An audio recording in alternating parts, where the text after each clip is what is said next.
नमस्कार दोस्तों, मैं हूं मुकेश मानव और आप देख रहे हैं एक्सप्रेस न्यूज़ भारत, जिद सच दिखाने की। जैसा कि आप लोग देख रहे होंगे कि इस वक्त उत्तर प्रदेश सरकार कितने सारे लोगों को बड़ी बड़ी जिम्मेदारियां देती ही जा रही है। उसी में मैं बात करूं मदरसा बोर्ड की। उत्तर प्रदेश में मदरसा बोर्ड का जो गठन हुआ है, मदरसा बोर्ड में एक बहुत ख़ास मेहमान है मेरे साथ। उनको एक बड़ी जिम्मेदारी दी गई है, इसके लिए उनको बहुत बहुत बधाई। तो मैं नाम लेना चाह रहा हूँ तनवीर रिजवी जी का। तनवीर रिजवी भी भारतीय जनता पार्टी के पुराने लीडर रहे और उनका बहुत पुराना नाता रहा है और वो उनकी शिक्षा दीक्षा है वो योगी आदित्यनाथ के गृह जनपद यानी कि गोरखपुर जनपद में हुई है। तो आइए बात करते हैं तनवीर रिजवी। और आप देख रहे हैं एक्सप्रेस न्यूज भारत, जिद सच दिखाने की। जैसे कि आप लोग देख रहे होंगे, ये वक्त हुआ है हमारे खास प्रोग्राम खास मुलाकात का। खास मुलाकात में एक खास मेहमान मेरे साथ होते हैं हर हफ्ते। आज मेरे साथ एक और खास मेहमान है तनवीर भारतीय जनता पार्टी को बन गया। भारतीय जनता पार्टी में बचपन से उनके वालिद भारतीय जनता पार्टी जो दीनी तालीम हुई है वो भारतीय जनता पार्टी से रिलेटेड है। इसलिए भारतीय जनता पार्टी ने इनको मदरसा शिक्षा परिषद लखनऊ उत्तर प्रदेश का इन्हें सदस्य बना है। आज खास मेहमान मेरे साथ चर्चा करने के लिए मौजूद है तनवीर रिजवी जी। आपका बहुत बहुत स्वागत है एक्सप्रेस न्यूज भारत में। नमस्कार जी। तो थोड़ा सा आप दर्शकों को बताएं अपने बारे में कि आप कहाँ से आए, कैसे इतनी बड़ी जिम्मेदारी योगी जी ने आपको दे दी, कहाँ से आपकी शिक्षा हुई। मैं उत्तर प्रदेश का जो सबसे पिछड़ा जिला माना जाता है, नेपाल बॉर्डर से लगा हुआ सिद्धार्थनगर जी, वहां का रहना वाला हूँ जी। सिद्धार्थनगर में सबसे पहले सिद्धार्थनगर को आप समझिए, सिद्धार्थनगर गौतम बुद्ध की धरती है, पावन धरती है। वहां पे सिद्धार्थनगर में गौतम बुद्ध ने जन्म लिया था और ऐसी पावन धरती के पास ही एक गांव बसा हुआ है जिसको हल्लौर के नाम से जाना जाता है। और ये गांव भी अपने आप में बहुत अहम भूमिका है क्योंकि हमारा जो सैयद परिवार है ये हल्लौर में आज से 400 साढ़े 400 साल पहले जाकर बसा था, जब जंगल का एरिया होता था। और वहां पे तमाम जो लोग हल्लौर के बीते इन पीढ़ियों में उन्होंने तालीम के बल पे इस सिद्धार्थनगर को बहुत सारी पहचान दिलाई है। हमारे हल्लौर में अगर आप देखेंगे जाकर तो तालीम का ही हमेशा बोलबाला रहा है। यहाँ के लोगों ने IAS PCS से लेकर बड़ी बड़ी नौकरियों में हिस्सेदारी की। अलीगढ़ मुस्लिम यूनिवर्सिटी से लोग पढ़ के प्रोफेसर बने, लेक्चरर बने, टीचर बने। आज भी अगर आप इस गांव में देखेंगे तो कम से कम 250-300 सिर्फ जो है हमारे यहाँ टीचर्स हैं, करीब करीब 500 हमारे यहाँ इंजीनियर हैं, करीब करीब 200 हमारे यहाँ जो है दूसरे जरूरी महकमों में जो काम करते हैं सरकारी नौकरियों में।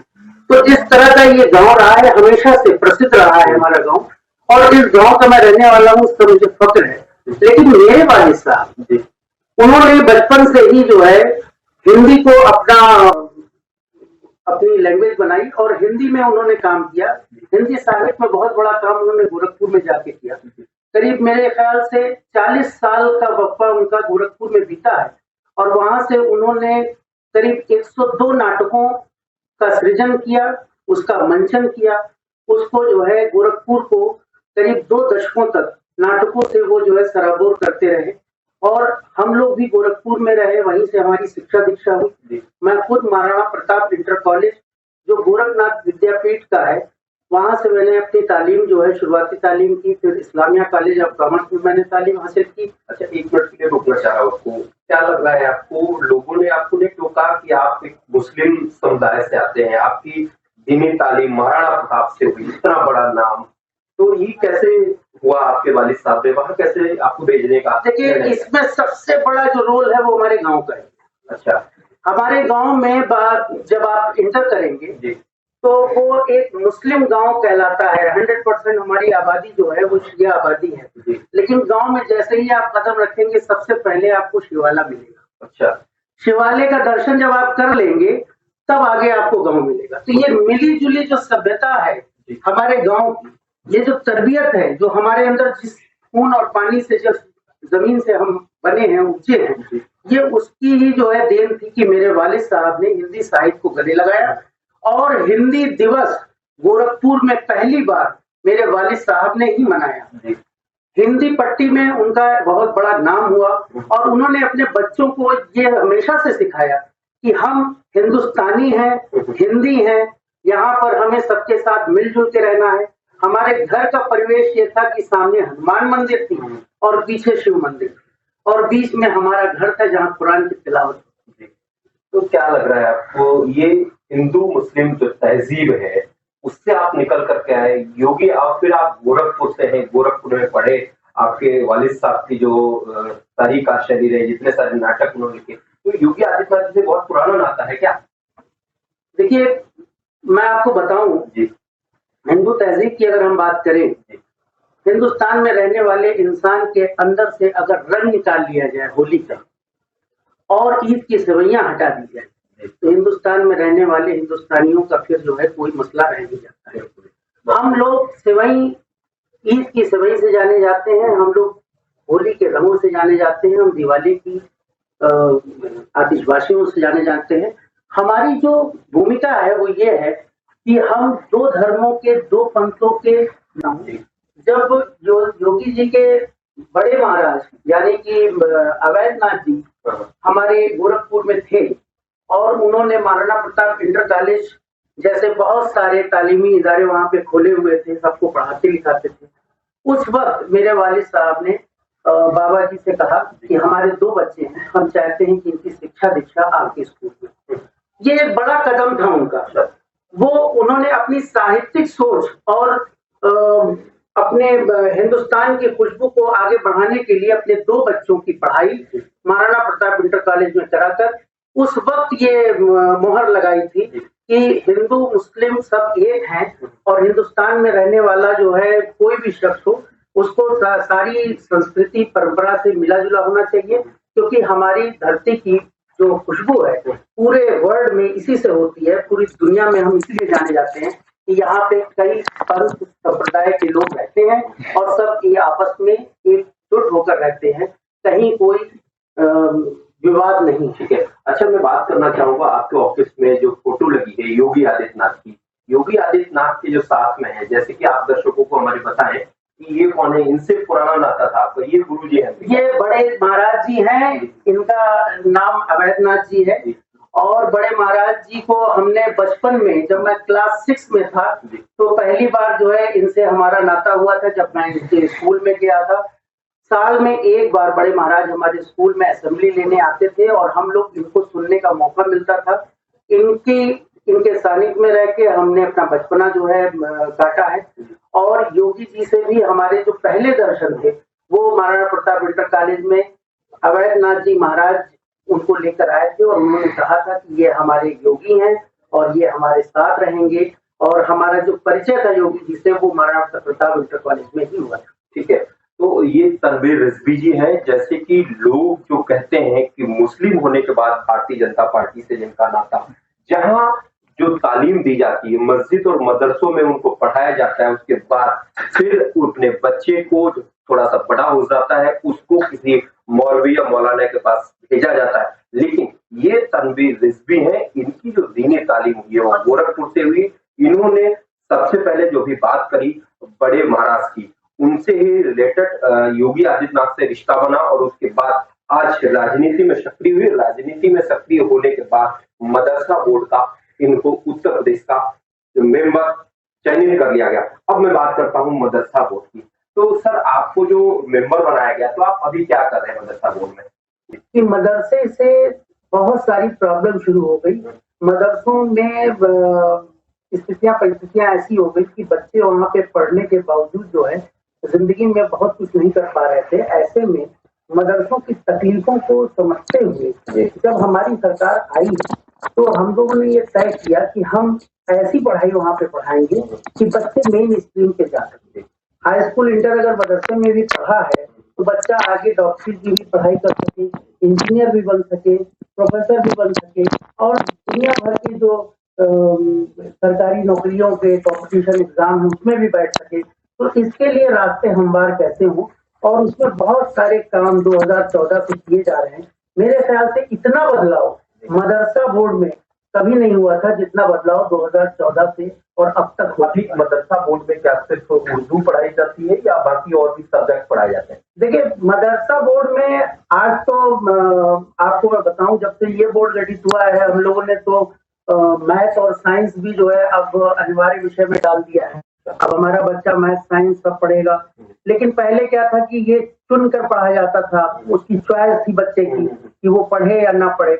हम लोग मदरसे को एक ऐसा रूप देना चाह रहे हैं जैसे हमारे स्कूलों में पढ़ाई हो रही है, जैसा हमारा पाठ्यक्रम स्कूलों में चल रहा है वैसा मदरसे में भी चले, ताकि हमारे बच्चे को ये ना लगे कि हम मदरसे से पढ़ के आ रहे हैं इसलिए हम पीछे हैं और वो स्कूल से आ रहे हैं तो स्कूल से आगे हैं। तो इन परिस्थितियों में हम लोग धीरे धीरे काम कर रहे हैं और बहुत ही तरीके से इस काम को किया गया है। मैं आपको बताना चाहूंगा अभी NIC से हमारा पोर्टल तैयार हुआ है। मदरसा बोर्ड ने NIC से अपना पोर्टल तैयार किया है। अभी इस पोर्टल पे आपका जो है पाठ्यक्रम भी आ जाएगा, इस पे सारे मदरसों की लिस्ट भी आ जाएगी, सारे टीचरों की लिस्ट भी आ जाएगी, सारे स्टूडेंट की लिस्ट आ जाएगी, फिर एग्जाम भी यहीं पे होगा, फॉर्म भी यहीं भरा जाएगा और कहीं ना कहीं रिजल्ट भी यहीं पे इशू होगा। तो जो बहुत सारी प्रॉब्लम क्रिएट थी मदरसा सिस्टम में वो अब इस पोर्टल के आने के बाद इंशाल्लाह बहुत अच्छा हो सकता है। अच्छा, मदरसे की बात करूं, अभी कुछ दिन पहले खबर आई थी गोंडा से। गोंडा में जो मदरसा है वहां पर जितने भी मदरसा स्कूल हैं आपके यहाँ पे, वहाँ पे लोगों को जो स्कॉलरशिप मिलती है या जो भी और फंड्स आते हैं तो उसमें बहुत बड़ा घोटाला हुआ है। आपको है जानकारी? गोंडा देखिए सिस्टम के अंदर जब कोई चीज रन करती है तो जहां जहां उसमें प्रॉब्लम्स आती है उन्हीं प्रॉब्लम्स को देख के उसको बदला जाता है।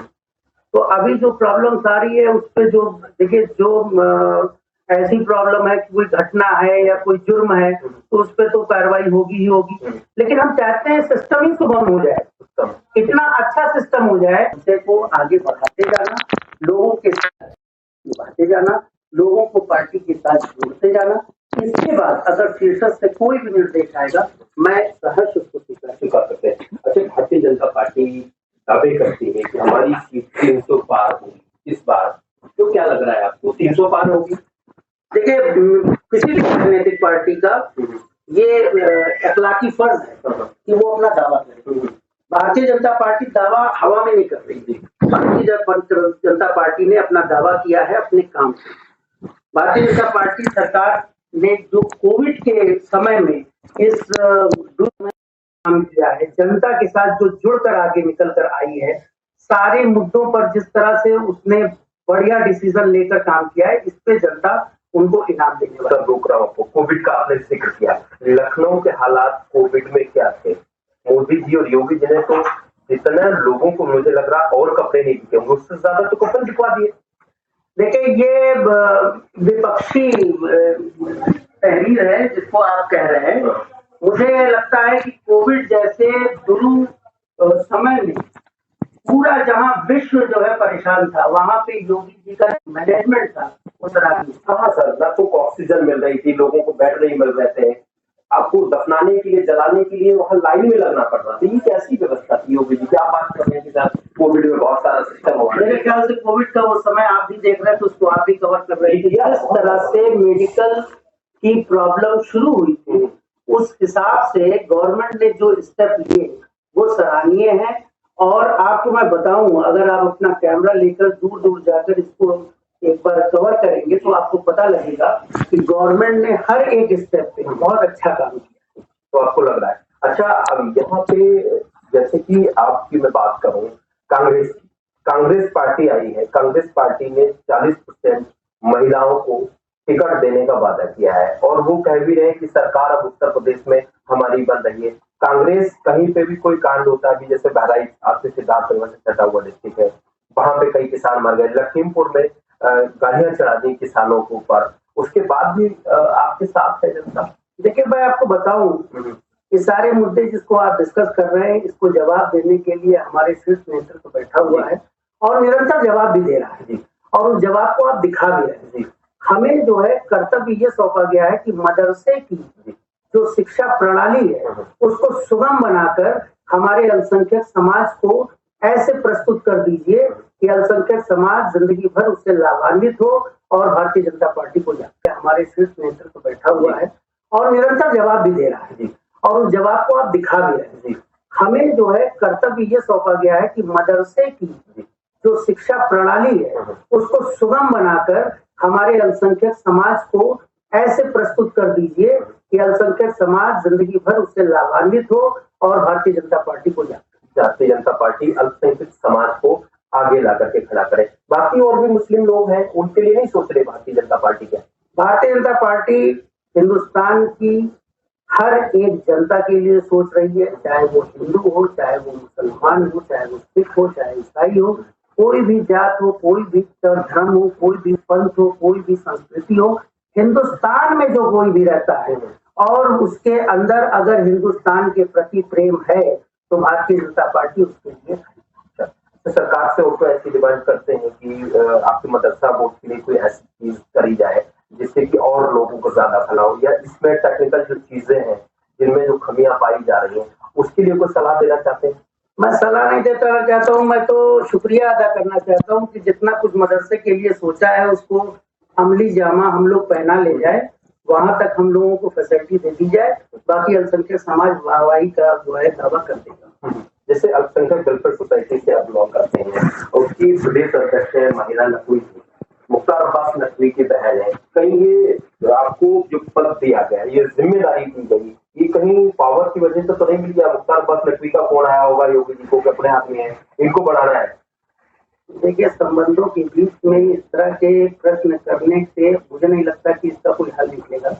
आदमी संबंध बनाता है, तभी संबंध होते हैं और जबकि संबंध होते हैं उसको संबंध से फायदा नहीं। ठीक है, तो ये तनवीर रिजवी जी थे, इन्होंने एक्सप्रेस न्यूज भारत के सवालों का बेबाकी के साथ जवाब दिया और ये जो आज तक लोगों की सोच बनी हुई है कि मदरसा में सिर्फ उर्दू पढ़ाई जाती है, सिर्फ मुस्लिम समुदाय से रिलेटेड चीजें और एक्टिविटीज वहां होती हैं, लेकिन ये मदरसा बोर्ड के मेंबर मेरे साथ थे, इन्होंने बताया तनवीर रिजवी ने कि नहीं, हम वहां पर हिंदी भी पढ़ा रहे हैं और गणित भी पढ़ा रहे हैं और साइंस भी पढ़ा रहे हैं। तो ये मदरसा बोर्ड के लिए ये बहुत बड़ी बात है। ये उत्तर प्रदेश का जो अल्पसंख्यक समाज है वो आगे आ रहा है और ऐसे योगी आदित्यनाथ उसके लिए बहुत कुछ कर रहे हैं। ठीक है सर, आपका बहुत बहुत शुक्रिया। और कुछ एक्सप्रेस न्यूज भारत के लिए कुछ कहना चाहेंगे? मैं बस यही चाहूंगा कि आप लोग जो है इसी तरह से खरा कार्यक्रम करते रहें और जनता को अपने कार्यक्रम से लाभान्वित करते रहें। आपका बहुत बहुत शुक्रिया और हिंदुस्तान की सारी जनता को। ठीक है, तो अब खड़ी इजाजत दे रही और आप लोग देखते रहिए। तो आपने देखा कि तनवीर रिजवी ने कैसे मदरसा बोर्ड में होने वाली नई नई टेक्निकल चीज़ों के बारे में बताया और उन्होंने कहा कि अभी तक लोगों की जो धारणा थी वो मदरसा में सिर्फ उर्दू ही पढ़ाई जाती है या मुस्लिम तालीम दी जाती है, लेकिन उन्होंने इस बात को पूरी तरीके से नकार दिया कि जब से हमारे बोर्ड का गठन हुआ है और हम लोगों को ये जिम्मेदारी योगी आदित्यनाथ जी ने दी है, तो बस से हम लोगों ने वहाँ पे साइंस और गणित का भी पढ़ाना शुरू कर दिया है। और उत्तर प्रदेश में जितने भी मदरसे हैं उन मदरसों के लिए एक नई रूपरेखा तैयार कर ली है कि कैसे और उसको सिस्टम से बेहतर किया जा सकता है। तो तनवीर जी, मेरे साथ जुड़ने के लिए आपका बहुत बहुत शुक्रिया और आप लोग देखते रहिए एक्सप्रेस न्यूज़ भारत, जिद सच दिखाने की।